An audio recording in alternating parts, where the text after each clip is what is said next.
Hey y'all, welcome to our very bookish channel. My name is Amanda. I run this channel with my friend Jen, and we love to talk about books and put out book content. So if you are a fellow reader or enjoy book content, then please click that subscribe button, hit that like button. All the support for our channel is so much appreciated. For me today, it's February 3rd, and the beginning of a new month means a couple of things. One, we need to get out our TBRs for that month, and two, we need to get out the wrap-up video for the month before. So today we're going to be talking about our January wrap-up and all the books that we read in the month of January.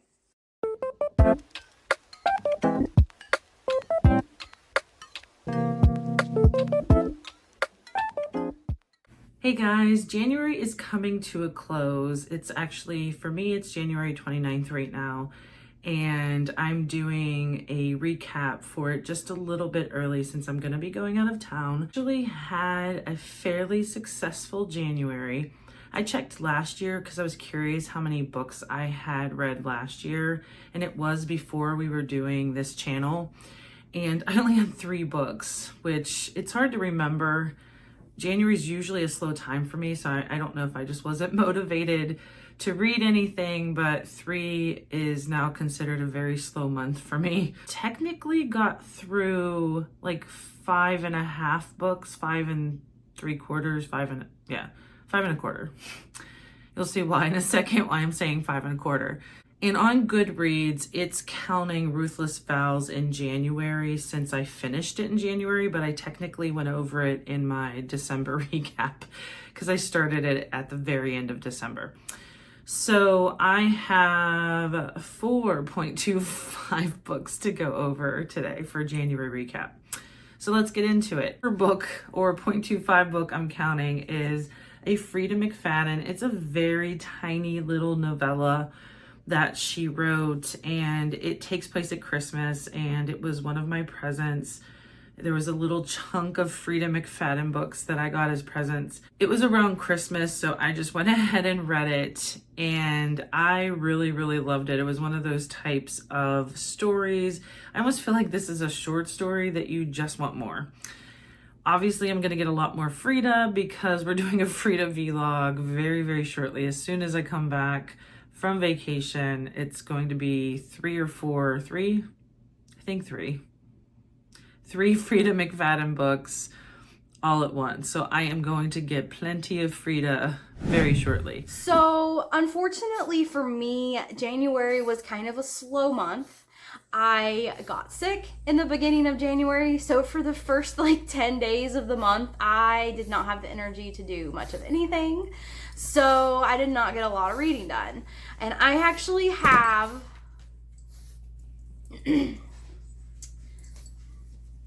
Smoochie wanted to come say hello. But I actually have 2 books that I'm in the middle of that I started either very late December or very early January and have not finished yet for a couple of different reasons. I'm gonna finish them. They're really good books, but I've had to put them down because I needed to read books for my January vlogs. And one ebook that I started in January that I did not get to finish is a library borrow from the Libby app, and it returned and there's a wait list, so I had to get back on the wait list.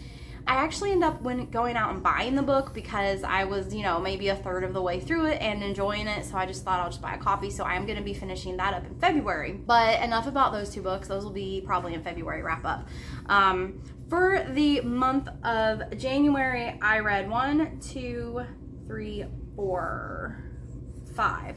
I read 4 books and I DNF'd 1 book. The first book I want to talk about is an audiobook that I borrowed from my library through the Libby app, and that is Kingdom of the Feared by Carrie Maniscalco. It is a YA trilogy that I wanted to read because I did buy Throne of the Fallen, which is her debut adult novel, and it takes place in the same world, so I wanted to read this trilogy so that I would be familiar with the characters and the world that that book takes place in.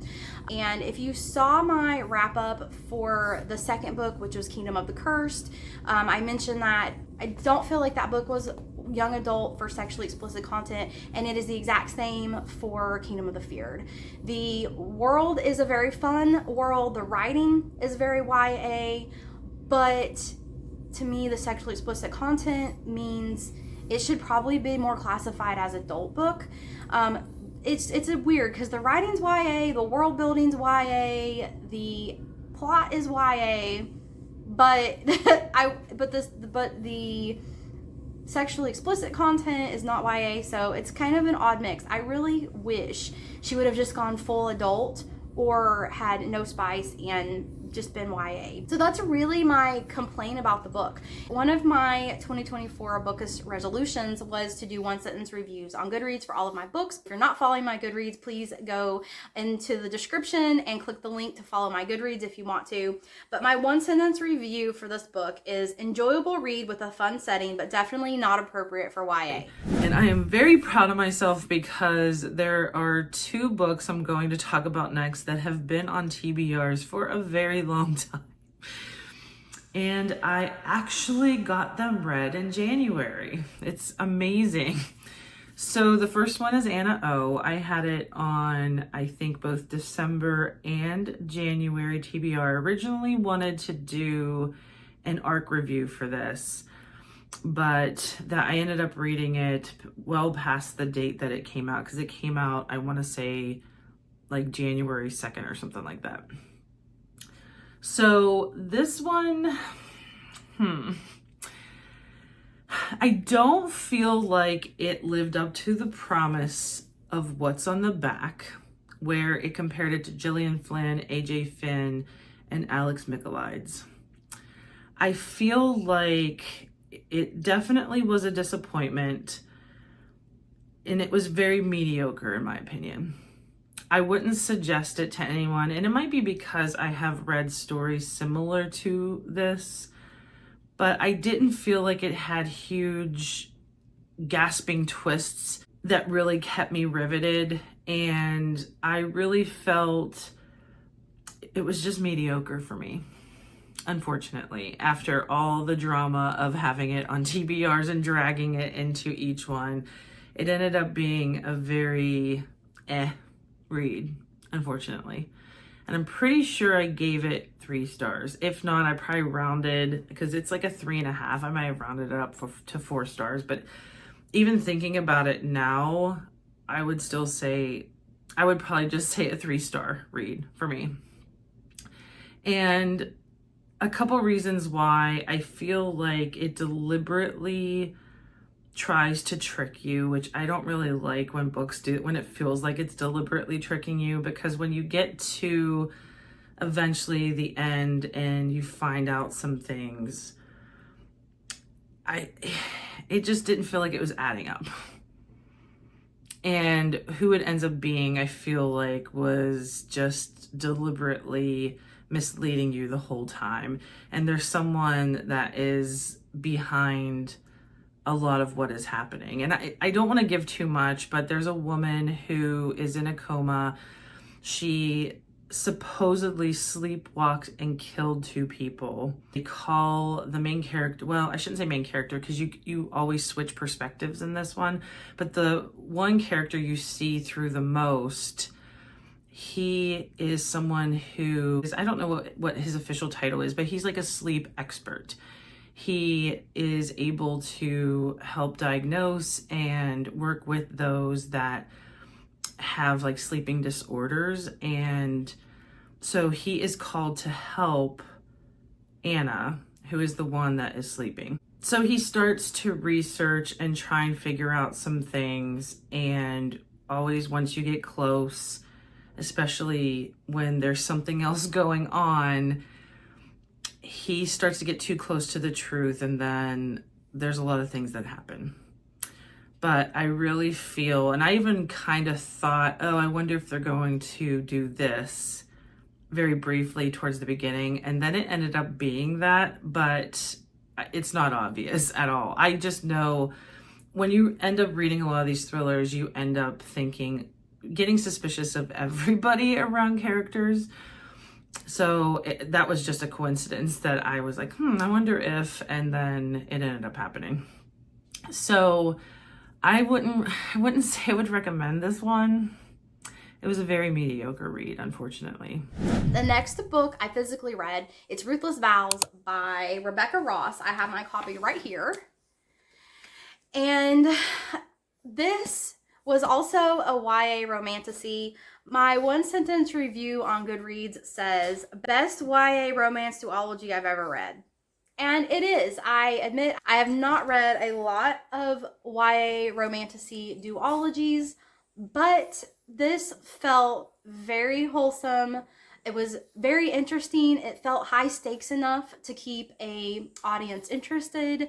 The world building is really amazing. The characters are amazing. And this was a very good summary and closing to Divine Rivals. I just enjoyed this book. It was appropriate for YA. And if you want more information, if you want to see our reactions while reading the book or our thoughts along the way of reading the book, please go check out our reading blog. And then the book that I just finished, I'm not going in order. I have had this on a TBR for a very long time. I'm pretty sure I had this one as one of the ones I'm dragging into the new year, and I actually got to it.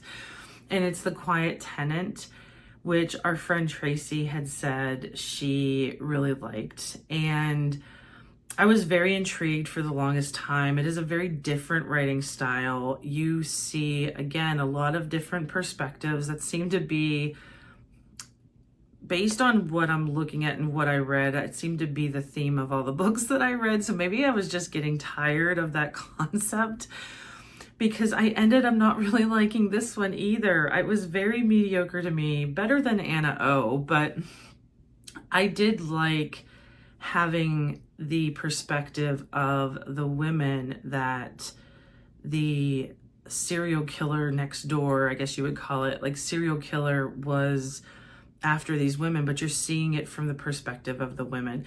But it was just getting a little confusing because it jumps around, and then I was getting irritated with the characters towards the end. And I don't want to say why, because it's going to ruin it if you really want to give this one a chance. Because I had this book was hyped a lot, and I had a lot of high hopes. And again, it could be that maybe I just had too many high expectations for it, but it just ended up falling flat for me, sadly. So there was another like ho-hum book for January. So the next book that I read, I'm actually going to be posting an ARC review on, and that is The Clinic by Kate Quinn. And I think that this is independently published.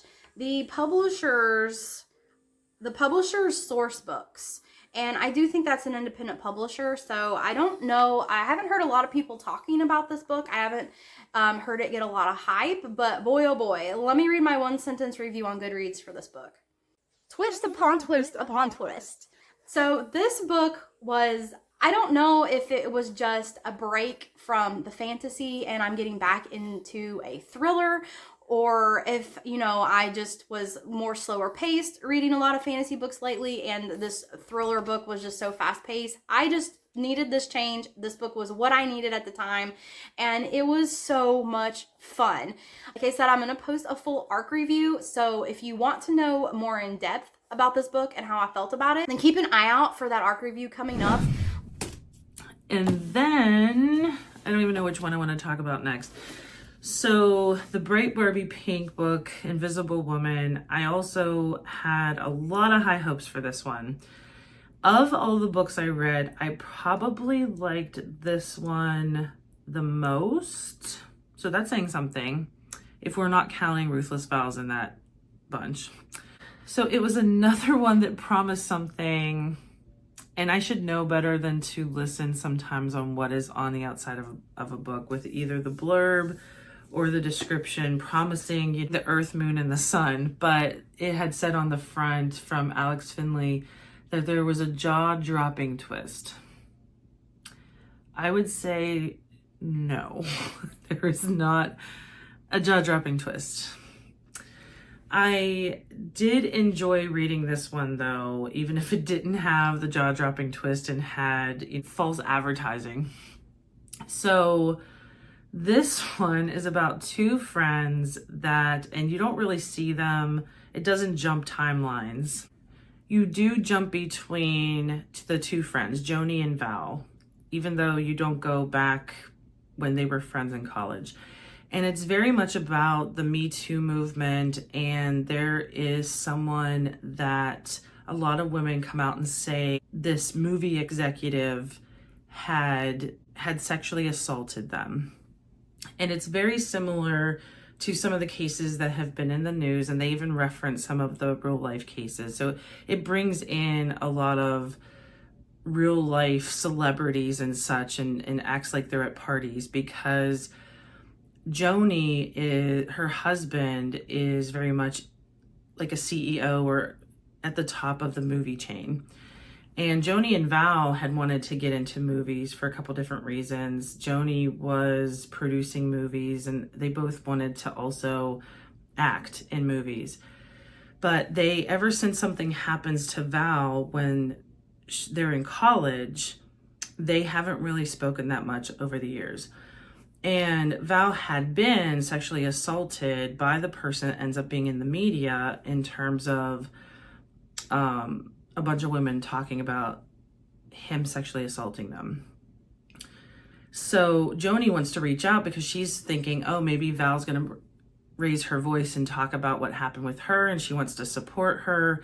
And then I feel like that's where it drags out a little bit. I feel like there's a lot of repetition of her keep bringing it up, and she finally tells her husband, and like hemming and hawing, should she reach out to her?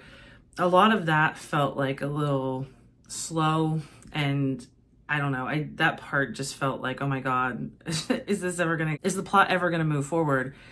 And then the last 50-ish pages I thought were pretty good. And that might be what they're talking about with the jaw-dropping twist, but I saw it a mile away. I don't understand how someone wouldn't see what was coming. They don't try and hide it very well, so I don't understand that part, because I kept thinking there has to be another twist. There has to be something else. And there is a twist where, okay, I was like, oh, I didn't know that. But I don't know. Maybe it was me. Maybe I've read too many books where I really felt like it really was like Frida books that really had jaw-dropping twist. And comparatively, I wouldn't have put it in that arena. It definitely wasn't what you were expecting, and maybe that's why. But it had barely anything to do with the plot. And I can't say anything because it's going to ruin it. So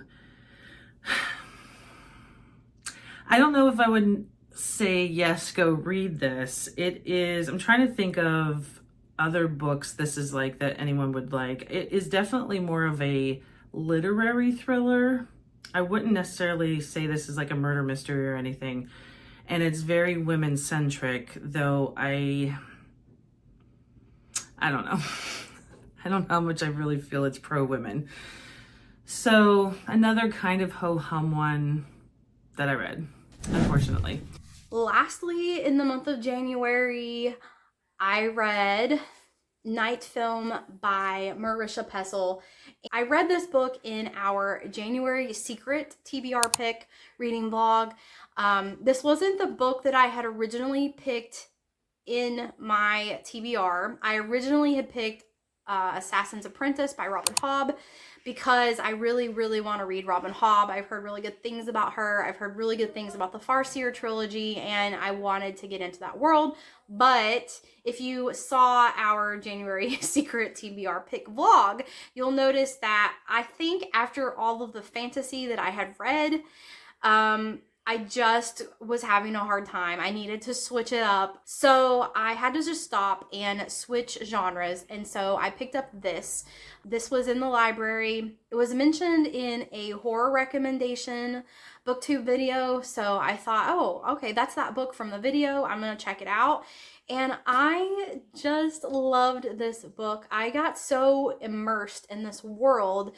If you want to know more about this book and why I loved it, then check out that vlog. But this book in summary is amazing. It's very pretty.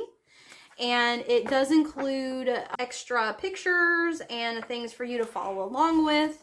So you feel very much like a part of this book. I will say this is a lengthy novel. It is 500...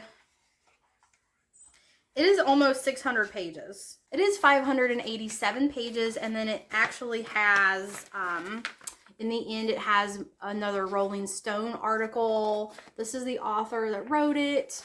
This book's got all the horror vibes, and it actually scared me. So overall, for me, January was a little bit slower month because I had like a week and a half that I didn't read anything, but I still read 4 books, 3 physically, 1 audiobook, and then I DNF'd a book. So I still think that was pretty successful. Really enjoyed all of the books that I read in January. I mean, these 3 books were amazing. Very different genres, but take your pick. Thriller, YA, romantasy, and horror. If you like any of those genres, pick one of these up. And that's all. I hope to read more in the month of February. And then the mystery book, or should I say secret book, we called it mystery still in January, though mine ended up being a mystery thriller. We are going to start calling it the secret book, where we don't reveal it during the TBR, and then we do a vlog and reveal whatever theme we decide that we're doing. So for this one, we were going to read an author that we had never read before, which I do pretty much all the time. Like every single book except for Frida, I have never read another book by that author. But I was trying to use this as an opportunity of an author that I have had my eye on that I never had a chance to get to, and that was John Mars. If you guys have seen the vlog of us talking about it, a lot of people think this is Frida McFadden. I don't think so, unless she has a paid actor acting like John Mars, because I do use footage of an interview of a man who is saying he's John Mars interviewing Frida McFadden. And it'd be really funny if it was like a real life, they are throwing everyone for a loop. But this one I really enjoyed, other than the fact, and I say this in the vlog, but I didn't realize how much it would bother me when they start talking about children that are being targeted and murdered. And I want to go into it because I want you guys to either want to read the book or watch the vlog. So that was why I wasn't enjoying this one as much. And I read a lot of books on murder and a lot of different things. They're definitely not comfortable, right? But I guess my line is when children are involved. So there was that one. And then I also had my first DNF in a while. It was definitely my first for 2024. And I don't even remember if there were any I had in 2023. I might not have. I don't tend to DNF because I'm the type of person that just wants to keep going, and I think it's going to get better. And I'm sure I'm wasting my time. I mean, it almost sounds like I wasted my whole January on ho-hum books. But I know sometimes it can be really hard to find great books, and obviously they can't all be great. And I did have a huge chunk of great books in 2023. That streak can't last forever. So I had to DNF the new Ashley Winstead, Midnight is the Darkest Hour, which Amanda can put on the screen, because if you guys have seen, I believe I talk about it in December TBR maybe? I don't remember. There's a video I talk about it.